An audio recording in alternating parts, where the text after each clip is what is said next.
ನೀವೇ ಹಿಡ್ಕೊರಿ ಯಾರು ಕಾಲ ಹಂಗ ಬರಕತ್ತೈತಿ. ಹೌದು, ಕಾಲ ಹಂಗ ಬಂದ್ರು ಮತ್ತೆ ನಾವು ಬದುಕುದು ಹೆಂಗ? ನಿನ್ನ ನಂಬಿದವರು ಕಾಲ ಬೇಕಾದಂಗ ಬರ್ಲಿ, ಸಲುವ ಒಬ್ಬ ಅದನ್ನಲ್ಲ, ಆ ಭರವಸಿನ ಮ್ಯಾಗ ನಾವು ಬದುಕೀವಿ. ನೋಡ್ಬಿಡ್ರಿಯ ಹೇಳ್ರಿ. ಕಾಂಡ್ಲ ಮಾಡ್ಲನ ಕಾಂಡ್ಲ ಮಾಡ್ಲ ಕಾಂಡ್ಲ ಮಾಡ್ಲಾದ್ರು ಕಾಯವ ನೀನ, ಸಲಹವನು ನೀನ. ನಮ್ಮ ಮುಂದೆ ಹೇಳಿದ್ರೆ ನಾವೇನ್ ಮಾಡೋದು?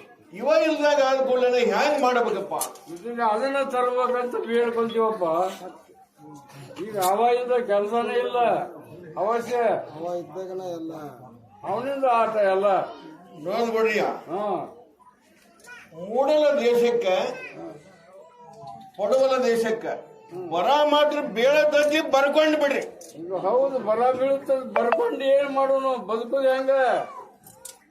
ಬದುಕ್ಸಾಕ ಒಂದ್ ದಾರಿ ಬೇಕ. ಬದುಕು ದಾರಿನೂ ಸಿಗ್ತತಿ, ಮತ್ತ ಅದನ್ನ ಹಾಲು ಮಾತ್ರ ಸುಮಾರು ಬರ್ತ್ರಪ್ಪ ಅಂತೇಳಿ ಹೇಳ್ತಾರೆ. ಕಾಯವದಾನ ಅಂತ ನಮಗೂ ಗೊತ್ತೈತಿ, ಕಾಯವದಾನ ಅನ್ನೋದು ನಮಗೂ ಗೊತ್ತೈತಿ. ಎಲ್ಲಾ ಪೀಕು ಕಡ್ಲು ಮಾಡ್ಲ, ಎಲ್ಲಾ ಮಳೆನೂ ಕಡ್ಲು ಮಾಡ್ಲ, ಕುರ್ಚೇನು ಕಾಡ್ಲು ಮಾಡ್ಲನ.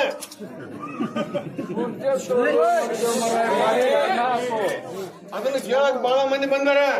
ನಮಗ್ ಮಳಿ ಕೊಟ್ಟು ಸಂಪಿಡ್ರಿ, ತಗೊಂಡು ನಾವೇನ್ ಮಾಡೋದು? ಮಳೆಯಪ್ಪನಿಂದ ಹೊಟ್ಟೆ ತುಂಬುದು ಎಲ್ಲರಿಗೂ.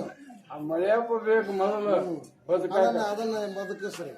ನೀವು ಯಾವರಾಗ್ಲಿ, ಯಾವುದೇ ಭಕ್ತರಾಗ್ಲಿ, ನನ್ನೂರವರಾಗ್ಲಿ, ಯಾರೇ ಆಗ್ಲಿ, ಪ್ರಸಾದ ಕಾಯ್ಕೊಂಡು ತಿರ್ಬೇಕು. ಇನ್ನು ಮ್ಯಾಗಿದ್ದು ವರ್ಷಕ್ಕೆ ಪ್ರಸಾದ ಕಾಯ್ಕೋರಿ, ಇಲ್ಲ ತನ್ನ ಸುಗ್ಗಿಗೆ ಹೋಗೋ ಕಾಲ ಬರ್ತೈತಿ. ಇನ್ನು ಮ್ಯಾಗೆ ಏನ್ ಕಾಪಾಡ ನೋಡ್ಬಿಡ್ರಿಯ, ಬರಲ್ ಇಟ್ಕೊಂಡು ಬಿಡ್ರಿ. ಯಾಕಂದ್ರೆ ಇನ್ನು ಕಾಲ ಬಹಳ ಸುಮಾರು ಬರ್ತಾವ್ರಪ್ಪ. ಇದು ಒಂದು ವರ್ಷ ಸುಖ ದುಃಖ ಯಾರು ನಡೀತದೆ. ಮುಂದಿನ ವರ್ಷಕ್ಕೆ ಇದಕ್ಕಿಂತ ಕಠಿಣ ಕಾಲನ ಬರ್ತಂತ ತಿಳ್ಕೊರಿ. ನಾವ್ ಮುಂದೆ ಹೇಳಿದ್ರೆ ನಾವೇನ್ ಮಾಡೋರು?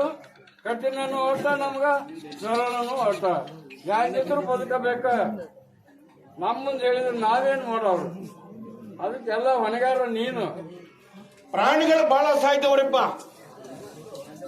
ಪ್ರಾಣಿಗಳು ಮಾತ್ರ ಬಹಳ ಸಾಯ್ತವು. ಏನ್ ಇವು ಸಾವುದು ಸೇರೋದು ನೋವುದು ಇವನ್ ಹೇಳಿ ನೋಡ್ಬಿಡ್ರಿ, ಇಷ್ಟು ವರ್ಷ ತನ ಸುಖನ ಹೇಳಿನಿ, ಅವನಿಗೆ ಏನ್ ಎಡ ಹೇಳಿನಿ. ಹೌದು, ಈಗ ತಂದೆ ಇಲ್ಲ, ಇನ್ಮೇಲೆ ಸುರೋಬ 20 ವರ್ಷ ಏನ್ ಆಗ್ತಿಲ್ಲ. ಬದುಕುದ ಹಂಗ ವರ್ಷಕ್ಕೆ ನೀವು ಪ್ರತಿಯೊಬ್ಬರು ಕೊಟ್ಟದ್ದು ತುಚ್ಚು ಪ್ರಸಾದೊಳಗೆ ಕಾಯ್ಕೊಂಡು ಒಂದ್ ಜೀವನ ಮಾಡ್ರಿಪ್ಪ. ಎಚ್ಚರಿಕೆ ಕೊಡ್ತೀನಿ. ಹೆಬ್ಬಳ್ಳಿ ಅಂತ ಹೇಳಿದ್ದು ಬರ್ಲಿಟ್ಕೊಂಡ್ಬಿಡ್ರಿ. ವರ್ಷಕ್ಕೆ ಗೊತ್ತಾಗತ್ತೆ. ಮೂಡಲ ದೇಶಕ್ಕೆ ಪಡವಲ ದೇಶಕ್ಕೆ ಬರ ಬಿದ್ದು ತಿಳಿದು ತಂದ ಹೆಬ್ಬಳ್ಳಿ ಅಂತ ಬರ್ದಿಟ್ಕೊಂಡ್ಬಿಡ್ರಿ. ಆದ್ರೆ ಹುಲಿ ಹೋಗುತ್ತೆ, ಇಲ್ಲಿ ಚಲ್ಲಾಟ ಹೆಚ್ಚಾಗುತ್ತೆ.